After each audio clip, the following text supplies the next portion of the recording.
Sorry, I'm looking for the window. On 3, 2, 1. Nice. That way they see a window behind the curtain. Why is there a window in this curtain? It's like a shower curtain. Yeah, well, curtains go in front of windows. Yeah. Hey, welcome to the Boldly Watch. Behind the curtain and the window. Federation decorating, though. Oh, ships don't have curtains. It would be weird. That would be quaint. Do any of the I guess they don't have any curtains, do they? Yeah. It's all just open windows. I guess they probably have like a dimming technology that they don't use. Tinting the windows. Yeah. Oh, classy. Paint your starship. Dang. I guess you don't need curtains then. Right. Keep it clean, keep it classy. Well, especially when you have like a candlelight dinner with about 18 different glasses for all of your liquids. Like, what was all of that silverware in that dating scene? Well, I mean, they kind of went into it with the Betazoid wedding we've seen in the past, where there was that's a good point. Stuff. There's a decadent amount of. That's a good point. I like that call. Yeah. I noticed the forks were very particularly tiny at the end and ornate on the handle. Right, well, because then we find out, well, I mean, we're getting ahead of ourselves, but we find out that they might share a heritage. That's right. That's right. It's the price. Again, let's talk about the description of this, because the description that I keep reading really doesn't do it justice. I mean, I suppose, based on what it's really about. The description in Memory Alpha says, The Enterprise hosts negotiations for possession of the only known stable wormhole. But it's really more about this hired gun of a sleazebag / suave man, right? Like it's all about his influence, and the B plot is pretty much all the negotiations. Right. True, but to some people, like the Geordies among us, what is evident from the very beginning, and even in that description, is that there are no stable wormholes. Right. How do you think this one would be any different? Because they're throwing some party to sell it? Well, so it's like is it an old faithful of wormholes in terms of like one side opens up reliably every 200 minutes or whatever it is? That's what 233 seconds. Yeah, that's what we know. We as far as we know, with the probe that this species has sent out, it's a reliable wormhole that both sides open and close at a reliable interval. But we find out that they didn't really have the capability to test that all the way, and that one side may have been stable, the other not so much. Well, it's stable for now. I mean, who can trust it? How come they hadn't found it before? Was it always there? Probably not. Space is pretty big. I mean, they don't go into the over-explanation. Like, there's just that one line that the woman with the mouth guard has, which is pretty much the only stable wormhole in existence. Sorry, I should say her name. She's the premier Bhavani, right? Is that her name? Yeah. So I mean, this is preempted by Troi having just a rough day at the office and going home and listening to her message. Like, that's such a 80s 90s thing of check my messages. I loved that parallel for a second. I didn't realize it too. I was like, oh, this is what you would see on sitcoms at that time. She's trying to take her heels off, but in her case it's that tight jumpsuit. And she's got 3 messages from her mom. I feel like this just want a chocolate sundae. We have this and a brief scene with Picard too, where we sort of see them get out of the officer facade of just take a breath of huh, or yeesh, or whatever, and we see this crack in that Starfleet veneer that the counselor and the captain have to have and stuff like that. So I think it was cool that they showed that side of the characters. And the classic, come on, you want to party, just come out, girl. Yeah. I'm Picard. Yeah. Put on any old thing. He's not every uniform you always wear. Yeah. I have one uniform and it's very tight. I know, but it's not like Picard's wearing anything different. He's like, this is my Tuesday uniform. It's the same thing. Well, and I thought that Anna must be very lonely. That's true. 3 messages. Yeah, poor Luxwana. She's just got a lot of things to say, Yeah. I hear that. Also, is this the beginning of a new obsession with chocolate for Yep, Troi? I was gonna say this is a new character bit that we've just come across, and it's gonna stick. It only really Fair enough. lasted for the beginning of the episode, right? They don't even call back to it later on, do they? Yeah, but we'll see it later. I thought in the first date when she ordered champagne, she's going to be like, 1 chocolate sundae. I was like, not now, Troi. Yeah.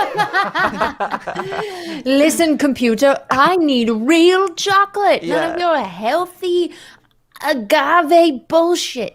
Specify cacao level.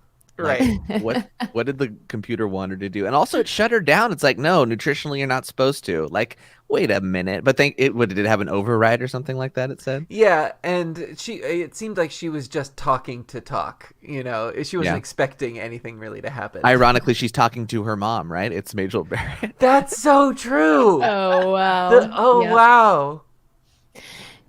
Is this why they seem to be young forever? Because they are not allowed to have chocolate? Because then do we even really want to live in that world? Is it worth living? Well, I thought it was Is it really a dystopia? more towards, it's not like she was going towards her recommended calorie amount. It was more like she wanted the actual ice cream, not a replicated thing that the computer could make. So she was making an impossible request of the computer, like, I don't want you to replicate some ice cream. I want the real thing. And the computer's like, do you want me to, like, override something? And she's like, no, I'm just Replicate a stone, make it super cold, and then slap the ice cream for Yeah. like a half hour. and then I sing when I thought that tip you. they're really serving, when you ask for an ice cream sundae, it's giving you like oat ice cream and like cacao nibs, you know? Like that's what I thought, is that they're Nibs. replacing what you're asking with the healthier version unless you override, because No. sugar is poison. That's true. But no, there's this like overall thing of replicated food has a taste, or you can tell when something's replicated, much like you can tell when it's a microwaved meal or something like that. I think that's what they were going for. That's a good comparison. Yeah. Like, I was it's gonna so funny. say stevia. Like, it's still a steak, but it's like, yeah, you could tell that it's been through the microwave. It Yeah, was you replicated. microwave the steak? What is wrong with you? It's spelled Who microwaved Staek. Yeah. So we get over our chocolate. Well, actually, we don't even get to have our sundae because we're called to this party in 10 Forward, and we lock eyes irresistibly with this stunning blue eyes with this charming, smiley guy who we can already tell is like, Wait, this is unsmiling, weird. completely unsmiling. Yeah. This man has no feelings. I see no emotion. he has like a He's I don't know, smoldering. yeah, smoldering. Yeah, I should say he's smiling with his eyes. You're right. He did actually have more of a straight face demeanor. That's a good point, Becca. I gotta tell you, it didn't work on me. Oh yeah. And I am an easy target. Girl, same. And it was not, I was like, ooh, it was so red flags. Yeah, all over I'm the sorry, place. Mr. Young Republican, but I wouldn't have it. I was like, so I think they're intending to make this a little too forward, right? She already, with how she's reacting in the first act too, like where she barely says any words to him, it feels like she's kind of being compelled in some way. He's very Dracula in how he approaches her, right? Like, Right. Especially while he's on his way to CPAC, you know, he just made this one stop. No, and I honestly forgot what was going on with this episode, and I thought it was some sort of weird mind control thing, and I was like, Me too. This seems ugh. But I wrote the note yuck, because it just was like there were boundaries that I guess you could explain away of like, oh well, they were feeling each other, and so they telepathically were communicating, and I was like, they could have shown us that, because it was a lot of yeah. forward momentum from one party. Oh, yeah. Are we moving on to when he visits her office? I guess- kind of was like, what's their history? They must know each other, right? Right? 'Cause I had the same thought. He pulls out her headband and like removes the clip. Yeah. And says, be more natural. You can't be work vibe all the time. And it's like, excuse me. Don't touch me. Consent? Whoa. Yeah. Whoa with your touch. And she stops him too. And then he's like, no, bitch. I'm going to whisper in your ear that you're going to like what I give you. It was so uncomfortable. It was, but then part of me was like justifying it. I was like, she is strong enough that she would stop it if she didn't want this to continue. But it was Weird. I just was so, I mean, I was definitely disturbed by his moves, but like I was also concerned, like, why is she not saying anything? Yeah. Like the way they wrote her to just be so struck by him was the more confusing thing for me. It felt like she kind of Right. had her power taken away because she was so smitten. But like, Yeah. he wasn't even like charming. He was just, he knew her emotions. Like, that's it.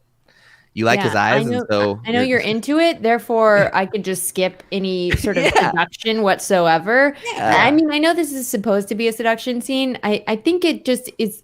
It was all stage direction, and I thought it was played poorly. It felt like it was the first take too, because like the hair did not work at all. He like took her band off, and there was like a tangle. He's like, okay. I missed that. I've encountered this before. If you watch media from like the 80s, 90s, this idea of machismo, it was like this man has to take control, and that's sexy and desirable. And it was never like something that I saw as like a desirable thing. And I think that's being a little bit reflected here in this character of like, oh, this is what women want. They want the man to take control and do this sort of thing. And it's like, no. Agreed. Also, I have to tell you guys the time code. It's 9:48 because it's so funny. He takes out the headband, runs his fingers through her hair, and then like gets it, confronts this wall of hairspray that has it stuck in place, and sort of like his fingers get stuck, and he just backs out, and then there's just a tangle. Yeah, She's got a thick head of hair. That was a brave maneuver for sure. Yeah. And also they spray it down It's because that's how you styled, get yeah. flyaways to sit Absolutely, still. absolutely. The whole thing. Like I remember this. Yeah. Do you remember this episode from as being a kid, Xander? No. Because I do. I remember this being like one of the ones where I was like, "There's a lot of like skin in this episode" as a kid. Right. And like guess I remember women want me being- to walk up to them and kiss them without asking and pull their hair. Here we go. I didn't take lesson any learned. lessons like that. No, and I also don't remember it being this way. Like I remember it being much more. I mean, I guess they have a mutual attraction, but like I remember it being much more like equal in terms of their pursuit of each other. But that was not the case. Right. And like I had a split second answer there of no, I didn't remember that. But I will say there is one scene that I do remember and has become famous, and it's that workout scene between Crusher the and Troi. aerobics. The aerobics So scene. out of place. Yeah. But that is lodged in my head, and it's different than I'm sure a lot of young boys. But I was like, look at those costumes. That's so cool. Oh my god, we could totally. Yeah, you would look great in that costume, by the way. It's a sparkly leotard, the very 80s thing of you wear a thong over leggings so that it's like It's great. It's revealing and not revealing at the same time. In the worst ways. It creates folds. It's awesome. Yeah, I'm gonna start rocking it. Well, let's just go through these next scenes a little bit because before that scene comes after there's like this foot fetish replay thing. Oh my god! It starts with just rubbing oil on Troy's foot for a really long time, and It's it's like a Quentin Tarantino fetish shot. Like, Well, what was it's glistening? It was also the way we jumped from a negotiation in the council room or whatever that's called, the observation lounge. Yeah, observation suddenly to a shot of Troy's foot, like the execution of these scenes. Yeah, a long shot. That's a good point. And being rubbed by hands that are oiled. Yeah. Right? Like, the execution of this, the difference between these two things is what also really stymies it, right? Like they don't ease us into it at all. He's just like you said, a lot of forward momentum. Like and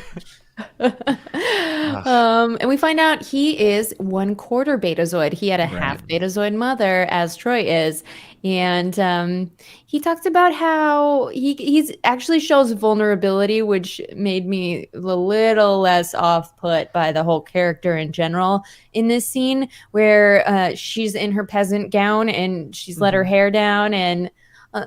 Really nitpicky note, but like she's got way too much eye makeup on one eye compared to the other, and it really bothered me throughout the whole scene.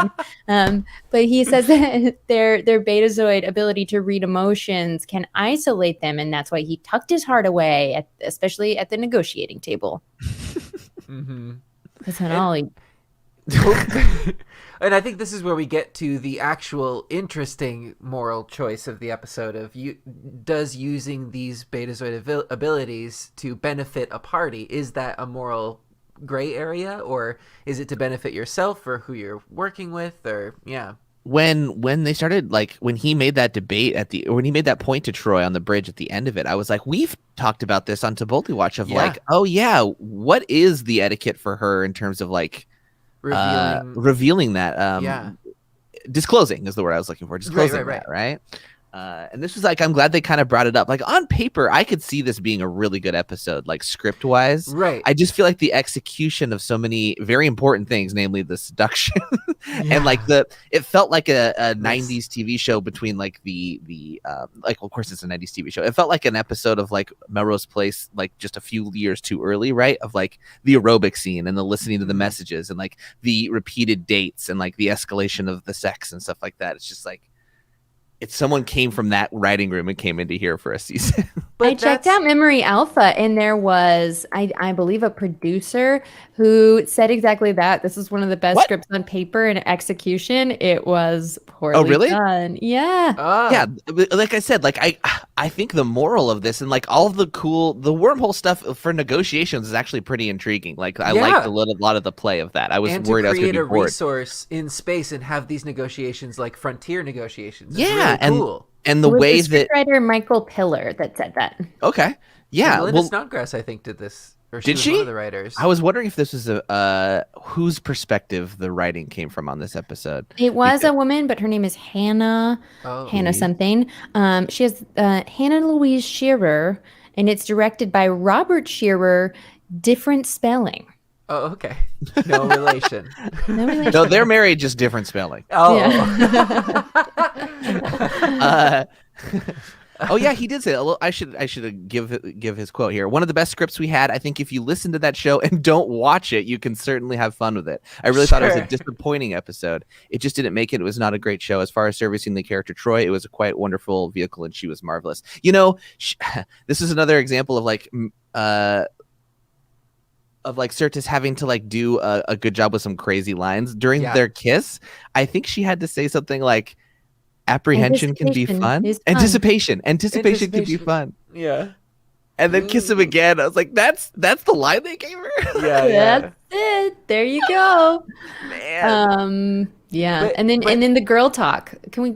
Yeah. It was interesting to see them establish a gal pal relationship between Crusher and Troi, because we haven't seen their relationship like that before. We only see them when there's someone in the medical bay, mostly. Sometimes they sit next to each other in the bridge, but it was cute to see that they have this. But also, I have a big beef with the fact that they already knew the choreography of their workout class. Who is leading? Is there not a video instructor? It's standard. That's like you get that at the academy, right? Yeah, this is warm-up. Oh man, yeah. I was miffed that it doesn't pass the Bechdel test though, because they're just talking. About this man the whole time. Exactly. The same thing. Exactly. So they only talk about men, and Crusher tells a story about how before she met Jack Crusher, she had a week-long whirlwind romance, and she says, "Go for it, girl. Who cares where it ends up? Get you some." This perspective, I think, really shifts where the earlier scenes were like the perspective of it, because now it's not Troi is being taken advantage of. Troi is sort of taking advantage of the situation. You know, it's the life of living on a starship and welcoming diplomats, and she's just like, you can have a fling. People come and go. That's fine. Yeah, like you said earlier, Xander, it was kind of nice to see them drop the facade of their duty and remember that it's a job. Like, we don't see that a lot in this show too much. Of like, we do see the personal lives of them occasionally, like with Geordi having like a date and stuff like that. But like, we don't really see them. Not a great example. But we don't get to see them kind of have to ride the line of that. That was kind of a refreshing take. Yeah, normally it's all duty all the time, all my purpose on the starship, which makes sense. I mean, it's a very militaristic operation. But I think this season in particular, they've started to really explore the personal lives of these characters. Yeah, then that's the flexibility of something like Star Trek, because we can have a Melrose Place episode alongside a horror episode alongside, intense sci-fi. And it all works on the starship, and it's fun to explore the different genres. Mm-hmm. Just to keep up with our Bechdel Test conversation, I remember when we first started this podcast, we talked about how someone charted all of the TNG episodes and whether they passed or not. Turns out this one actually does. Oh, good. I was surprised. Is it because she talks to the computer? That would be so lame if they gave about it chocolate. just because she talked to the female voice computer. No, it's because Troi briefly chats with Bhavani at the reception about the wormhole discovery. So maybe 3 lines total or something. Okay. I don't remember. We made it. Check. Did it. Did it, ladies? So good. Well, let's talk more about the wormhole Yeah. I liked before this we get to the aspect big of it. fight. Yeah, what a fun B plot actually, or I guess I don't know, maybe A. It was they're wonderfully tied together. They've done that again this episode. Yeah, I liked the whole premise of the Ferengi just stepping in too. That was a fun little adversary. We got to explore a little bit more about what the Ferengi are like to other relationships. That's not just the Federation, because we know they hate the Federation and we hate them. But what are they like to these other members of the universe? You know, Still entirely hateable. Yep. The absolute worst. Well, I don't think we've recapped in detail that. Maybe we did that. The Barzan discovered the wormhole near their planet in their area, but they're like, we don't even have the resources for this. I mean, we're spacefaring, but we can't really like mine it. We can't even, like have a toll bridge to this wormhole or whatever Right. administratively. So we're just going to auction it off. Impress us, and that's and then they cleverly Bhavani of the Barzan people, the premier, has this like atmosphere maker, these 2 little dual gaming microphones. It's reminiscent of the guy who has a similar thing coming from his chest. It's a better execution of it. The Benzite. Benzite. The Benzite, our Benzite friend from Wesley Starfleet Academy entrance exam.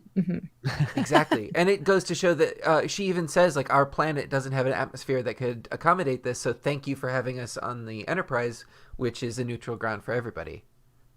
Right, which is why later Picard has to remain semi-neutral and not represent the Federation when some misfortune befalls the Federation emissary. Da, da, da. And they never really... They never resolved that, did they they? Poor didn't. Mendoza. He just went. Well, Also, Crusher says he's out for 3 days, so I don't know, figure it out. When he stumbled into sickbay and he was like, I'm feeling doctor, warm. she's like, how you doing, Mendoza? Like, she didn't rush over there at all. Yeah. She's like, what's going on? He's like, I'm about to fall. Catch me. And like nothing. She was right in the middle of Candy Crush on her iPad. When You good for a second? Get over. You come. Oh, Jesus, I'm gonna lose. Troi sent me over the dick pics, and I'm just reviewing them. We're gonna have aerobics later and talk all about it. Oh my God. No, but it was. Then the rest of the time was not about how great a negotiator Mendoza was, but Riker takes his place, and he's good at this. Have we mentioned that Riker is very good at this? I think we should say Riker is a natural at this. Has he ever played poker before? What's that? That was Oh my at least a God, good good answer. poker face. Yeah. They're saying he's a world champion, which they still did say that or whatever. Right. He teaches a master class in it. Yeah. I did like the answer of what is that. That's at least they tried. Yeah. So I'm surprised that, I mean, this is a casting and budget limitation thing, but there's only a few parties interested in buying the wormhole. We have the Federation, which probably encompasses many, many civilizations. Right. But there's also the Caledonia representative and the Chrysalian representative, who's Troy's Bay. And then Blue there's... Eyes White Dragon. Yeah. Devin Roney, is that what his name? Devinoni? Rawl? Devinoni Rawl. Yeah. Devinoni Rawl. Is that right? Are those all the syllables? No. Now I know what your name means, Jake, in the, in the video. Devinoni, yeah. I'm just calling him Rawl from now on. And then that's when the Ferengi beam aboard, and they're probably my favorite line so far from the whole series is when he wants a chair. Damien Goss really wants a chair, makes a big deal of it. Are you going to get me a chair? Is your Klingon going to get me a chair? Then who's going to get me a chair?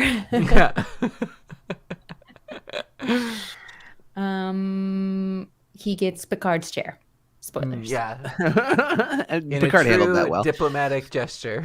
Yeah, absolutely. And Well then we done. see that break of Picard when he exits the room of just like, "Hoi." Oh, there's a few times we have very gifable moments of Picard. Also, Yeah. when they're like in his ready room trying to negotiate with him, he's like, just Yeah. We'll give you the data. Just calm down and stop being a problem. It's so frustrating. Yeah, because speaking of which, we have our C plot of Geordi and Data getting stuck in a shuttle. That was such great. a fun moment too, when they went over to the other side, and there's like this mystery of like, well, maybe the probe is wrong, and Data's like, well, maybe the probe was right, and the wormhole isn't stable. And I think that was the funniest reaction too, was these two Ferengi when they get left behind and the wormhole follows, and they're like, yeah. The script says my jaw now opens.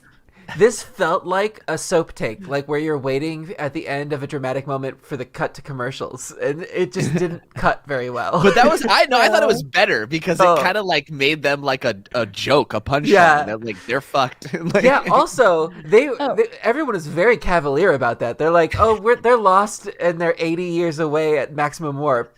Even Damien Goss didn't care about them. Yeah, he was like, my men are willing to die. That's why I put them in this shuttle, and I'm not worried about it. Whatever. We're just trying to get the most gold possible here. Yeah, right. It's their greed. Yeah. This shuttle, the original test, was designed by Data and Geordi to test this wormhole to make sure it was what they said it was, a stable wormhole. I feel very uncomfortable about Picard just sending two of our most important characters into a shuttle where they could potentially never come back. Yep. You have they are the characters that will go out and do the most adventurous stuff. So you're going to have to get used to this, Becca. Yeah. I know you think they're the most two important characters, but they're also going to be on the most adventures. Like, I disagree fundamentally. If Picard shouldn't be leaving, then neither should they. If you were in charge, they would always be on the bridge. Only Riker you can have eyes on them all the time. Riker was busy. Some red shirts. Yeah, Riker, I bet Riker would have gone in that shuttle had he not already been tapped to negotiate. Riker would have been like, okay, it's me. If there isn't a potential to meet a female life form on the planet, like, why would he go though, right? Right. Yeah. I mean, I get why they need to put a main character in the plot of the episode, but strategically, in captaining this ship, what happens if your head of engineering never comes back? You need your heads of department to not go on runs. Like, same with the film set. Becca, welcome to the Star Trek fandom. We're so glad to have you. And you're right. You are not wrong. We have refreshments, some pillows. Buckle up. Yeah, the cookies are in the shape of outraged Ferengi mouths. Yeah. Well, also, like, Tasha Yar the story, statues. From the story perspective, it's going to be more exciting if we see someone go out there who we're invested in, right? So we know that's going to be the case. You know, it's funny in terms of like casting, Becca, you make an interesting point of like, why weren't there more people vying for the negotiations of the wormhole, right? But I kind of see why they did less people, because it gives Raul an opportunity to pick them off, right? With some cool so we get to strategies. see his. He's only got get 40 minutes to get rid of 3 of them. Right. It was actually kind of a good example of a fairly well manipulated like intrigue campaign, because like as like a DM, I always struggle to write those, and like I kind of rely on the players to kind of improvise a way to get through it, and I always love their answers, but like I never can plan for these until people like execute it, and I thought they did a pretty good execution of this. Yeah, it made him a little bit likable, which I didn't like. I mean, it just makes him efficient at what he does, right? As you got to see the benefit of him having his empathic abilities. You're like, at least in my mind, I'm like, okay, what benefit could that have? And you can see it in practice. Yeah, I kept wanting to like him, but I'm like, he's too gross to be likable. Yeah. And like, I could tell they wanted me to like him for being like a scoundrel, but he's not Han Solo enough to be likable. Because they've done it correctly before, and this wasn't it. But I will say, so then, like, he gets rid of, the Ferengi get rid of Mendoza, so then Riker's in the picture, and then Raul gets rid of the other one, Caldonia representative. He can sense that he has anxiety about administrative tasks. The logistical requirements. They're just a science-faring civilization that just is in the pursuit of science, so they don't want to deal with you letting people pass through this wormhole. And so Raul uses his like ace in the sleeve of being with Deanna Troi, thinking he had like one up on Riker. And I love that it totally does not work. And also Riker is totally like, I'll see you later for the throuple. Like, we're having a threesome. I love it. Yeah, definitely. Riker, horny on main always. Yeah, so he has a conversation with Riker in 10 Forward where he throws in his face that he's a second. He was like, oh, but then why are you the second if you're so good? If I were Riker, I would have said, I have been offered captain position, and I just like the Enterprise, dude. I love Picard. And there's nothing you can say that would change that. Yeah. They both love Deanna, he points out. And then I love that Riker says, that's the first misstep I've seen you make. Yeah. The first bad play, because he knows she's never going to leave this starship for a dude. Yeah. Get out of here. Yeah. That was the best part of this for me, of like, I want this to be more like female centric in terms of its perspective, right? And like I was like ready for Riker to be like fighting for her, but no, he like points out what an independent person she is, and she can do what she wants, and like it's not his. He doesn't even point it out, but it's right? No, yeah, exactly. What do you mean? It's implicit in his smugness. I don't right, think that's what I'm he saying. doesn't say he doesn't say Deanna's not going to run away with you. Right. He just says, "Bad move, dude." Yeah. That's exactly. He doesn't need to state it, but he reacts that way, right? Yeah, you don't know my good friend Deanna. He also says, you don't have any values besides the values of today's bid, which was a harsh call out, and he nailed it. Yeah, I think it was Riker being a little clever. Like, it was a good line, but it's true. I mean, and then let's go back to the debate that is the big fight between Raul and Deanna, where they realize it's not going to work, or if it does, Deanna's just going to have to be his moral compass. But he does call her out in a very good way. As you mentioned, she says, isn't it manipulative for you to not say that you are able to read their emotions and to use this against them in negotiations? And he says, what about with what's our main adversary Romulan. now? With a Romulan ship, and you know they're bluffing. You tell your captain, you don't disclose to the Romulans that you have the upper hand in this way. How is it any different? And she has an interesting argument of it's protection. We're in a threatening situation, and I use this as a form of protection. And he's like, well, who are you protecting? It's yourself and your interests. And he says those stakes of life are way higher than the stakes that he's playing with, which is property and values of physical things. I thought he had a real zing there. Yeah. Well, it is a valid conundrum, right? Like, they both have a fair point. And also, like, it's a card that he's playing in his hand. It comes back to poker. You don't have to always reveal your hand, and nor should you in a lot of situations, right? So it's the matter of like what job they're doing. I don't know. Like I think it's an unsolvable issue in some ways. And I like how they handled it in that trusting in honesty is the best way to go. And I think that the character choice for Deanna Troi to just come clean and express everything was the way, even though it was a betrayal in some sense to Raul. We don't care. The choice for him to not react as if it were a betrayal, and to say, I understand why you did that, and I appreciate your loyalty to your ship and your captain. There's this, it's what you hope for when you're dealing with two empathic characters, of you can get past this superficial, I feel angry, or I feel betrayed, and you can get to the next level of, okay, we feel those things, and now we can have a discussion.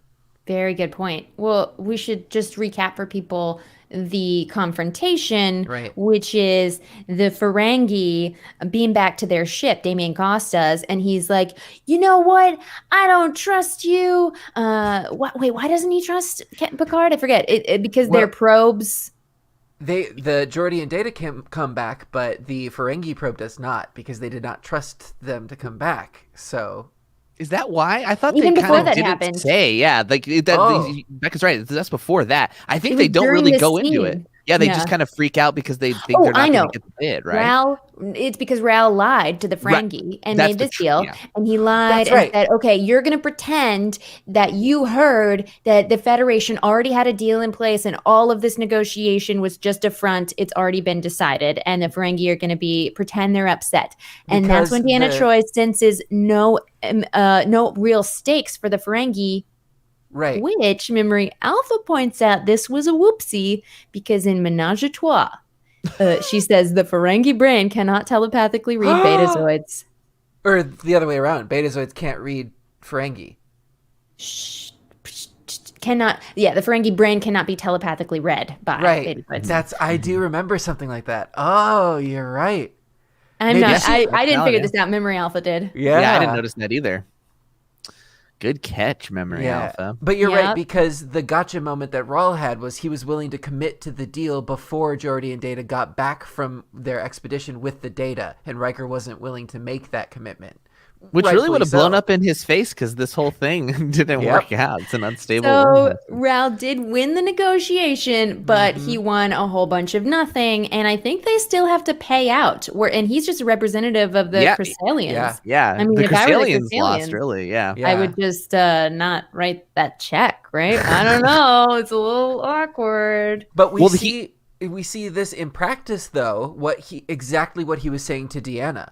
Something goes wrong for him, it's a deal and some resources. If something had gone wrong in Deanna's position, lives were at stake. They could have been blown up. You know. He also talks about like his methodology with Riker in 10 Forward when he says, Riker as a representative of the Federation, you need to take a step forward and try and like stick yourself out there and take that risk. And Riker's like, I'm not going to necessarily do that because I don't know what I'm risking. And so like this Maverick's way of negotiating doesn't matter because he's not paying the check at the end of the day. He still gets a commission. So I like Win that. at all right? costs, If it's even if poker. you're not winning anything. Yeah.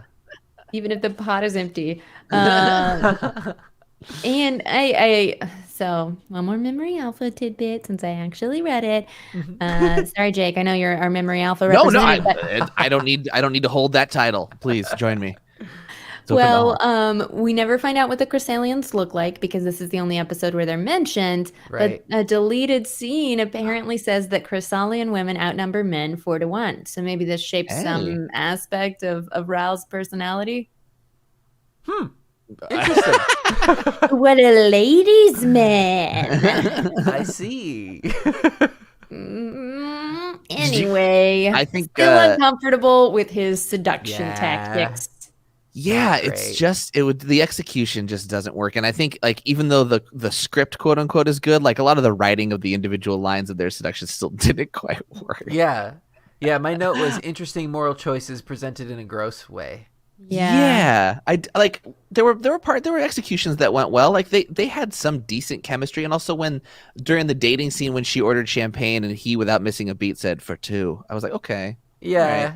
It Got one just there. really. I okay. didn't like how he would be like, "Is that Counselor Troi?" Or Yeah, or it's you?" kind And of I was like, "Ooh, slap Don't him!" at me, boy. Ah.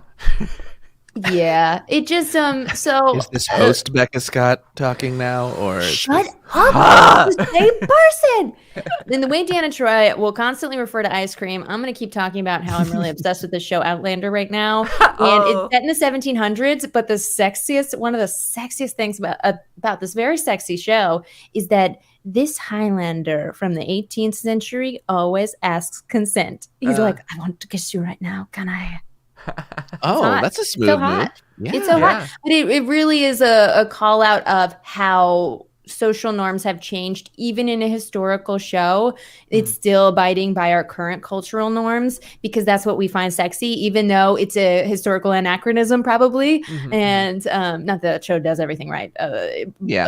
I assure you it does not. But I can attest to that. yeah, especially in its relation with queerness, I have Yeah, many complaints about I didn't this wanna in various bring points on that the up. internet. Well, I've ranted about this on my stream several times about how Yeah. conflicted I feel, because in the first season, especially one of the two queer characters is like in love with the main character and rapes him. It's very intense. And sorry Whoa. for everybody, trigger warning after the fact. But anyway, but the consent is sexy is the point. Well, like Consent the is thing, sexy. the interesting point that Xander made earlier too was like about how Rawl, kisses or like touches. Actually, he never kissed her without her consent, but he definitely like touched her like without like her saying anything, right? And we lesson like 5 how many minutes after scenes meeting. nowadays, Yeah. right? Yeah, but like how many scenes nowadays like still hold up to the whole the man takes action and like grabs a woman or like they're gonna fall more and more as we get further from that time period when those things were made, right? Like they are less appealing because we see the chauvinism in them, right? But like that idea of that someone wants their lover to quote unquote take charge is really in the idea of like you already trust that person. They're not a stranger to you. You've already established that relationship and that boundary that you can let them take charge in a physical intimacy of some sort. Not that like that's how you start the engagement, right? Right. It's not your very first interaction, which maybe they're making the excuse because they're both partially benzoid. Yeah. Betazoids that they can do this, but it still doesn't work for our sensibilities. There's a rationalization aspect of it that if you have to rationalize it, then it's probably not great behavior in the first place. Well, now I just want to like go back and look at all the other classic scenes where the man swept the woman, off her feet and like be like, oh man, does that work still? And I feel like they will work less and less as we go on. Yeah. And that's the way it is, that's how it should be. I was going to point out what you just pointed out, and I like the words that you used, where there is a trust and a bond and an unspoken invitation. Yeah. And that's what, that tension is what leads to a kiss that doesn't feel invasive. Unspoken invitation feels so borderline though, right? Like I feel like it's whether whether their relationship is established. I don't know how to define it. Well, it's changing. So that's why old movies sometimes don't hold up. But like at the same time, if it's clear and if it's not going to be misinterpreted after the fact or both parties were not on the same page, then it's not a problem. But if there is that opportunity for misinterpretation, then it is a problem. Also, if she's just not saying anything and staring off in the distance, maybe back off a little bit. Like, right? Just let her speak. Lack of eye contact here is telling. What did Crusher say about it though? Like, who needs rational when your toes curl? I was like, whoa, that was a vivid response. Okay. It was, but I mean, leave it to the doctor to be. It's physiological. I did have like towards the end, like he even comes up with like his big ultimate fantasy of like we could run away together and you can be my conscience. And she's like, I already have a job as a counselor. And I was like, yeah, you tell him. Girl. Like who wants to be someone else's like moral compass? Like no, I'm a person. You should be a person too. I think that was a great choice by the writers to give her that like pushback too. That was a great last line of the script because he just walks out after that. Right. It's way better than like her pining after him still being like, well, maybe someday. It's like, no, this doesn't work. Let's move on. I like that. Well, we're done here. Yeah. At the end of the episode, I had a reflection of like, well, at least it was a Troi-centric episode, and I was like going back and I guess they all deal with someone in love or feelings in some way, but she is the ship's counselor. So I go back and forth of justifying it to like, okay, this main female character, all of her stuff is like she has a baby, she has love problems with her mother or whatever, and it's always based on that. But her job is feelings and managing feelings, so I can kind of see it. Yeah, I mean, the next Crusher-centric episode. Right. I mean, well, you make a good point though, Xander, because like I guess that last Geordi episode, though it was very engineering based in terms of what he was doing, was pretty romantic, right? I mean, not the one where he's stranded with the Romulan. I mean, the one before that. yeah, the one with the hologram. right. So like they do kind of break that mold. I'd be interested to see. I'm trying to think if any Troi episode's done it yet, but we should wait and see if that ever does break the mold. I recall her like. Wasn't there one where she was being pretty tortured, like by the voice of like one of the aliens down below, and like she was kind of the B plot in that, as I recall. Sure, Kevin. Kevin. Yeah, it was Kevin. It was Kevin. It was Kevin. That's right. Yeah. Kevin played the music in her head. Yeah. Well, we have had her in distress and stuff like that too, but you know, but you're right. It wasn't it's always really like a love-based thing. Yeah. Well, just I'm ready. I'm ready to. Got a lot of heart. Well, I'm ready to move on from this episode, The Price, and move on to next week's episode, which I can't pull up for some reason. Great timing. 1 second. Oh, yes. Okay. Next week's episode. And we go to next week's episode, The Vengeance Factor, where the Enterprise tries to negotiate an end to raids launched by a group called the Gatherers, but a murder threatens to prevent peace. A murder? The hunter thwarts the gatherers. Ooh. Okay, we gotta go. Good job. Bye. I mean, I already sorry. have we a should- job as counselor. Counselor. Counselor.